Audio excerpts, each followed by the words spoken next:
Hi, I'm Taylor. I'm Maya. I'm Haley. And I'm Sam. During this project, we got the opportunity to interview a woman named Karen Brown. Karen is a born and raised Appalachian. She is a full-time horse breeder and has her own storage business. In this interview, she talks about the struggles of farming in Appalachia, but also the beauty in it. We would like to thank Karen for giving us this opportunity to interview her. I hope you enjoyed the interview.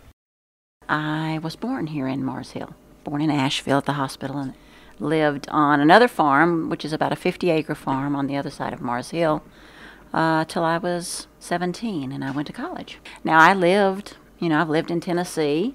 I've lived in South Carolina for a year or two at a time. That would have been after college, and then I moved back here. I love the mountains. I love to travel and go places, but I always love coming back to the mountains. Now, this particular land, which is now only 90 acres, used to be 200 acres, and it was all a dairy farm. And then it went to beef cattle. And we finally sold our beef cattle probably 10 years ago, and I just have horses. Oh, goodness, I've had horses since I was 5 or 6 years old. So on my parents' farm, I begged and begged until I got a horse of my own, and so I had 2 or 3 horses growing up. I'm a little bit out of the breeding now. I may breed a little more, but for the last 15 years, I guess, I've been breeding the gypsy. So I get up, I do the feeding in the morning, hay and a little bit of grain, and then midday, you water and check on them, and then they're fed again in the evening. But for the rest of the time, you're just out maintaining the farm. But on this farm, I've bred at least 15, 16 babies.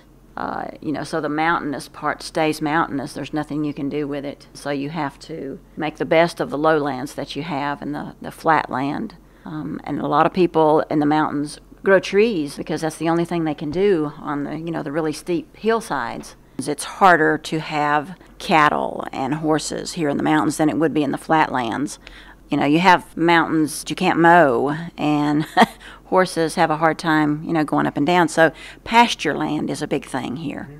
You don't have a whole lot of pasture land. And flat land that you do have, you learn how to keep it green and so that the horses and cattle have something to eat. You get up at 7 o'clock in the morning and you're still working at dark, on the farm. You're bush hogging the pastures, you're spraying the weeds. Your pastures have to be maintained. And so I get all my work done during the week usually, and I have the weekends to play.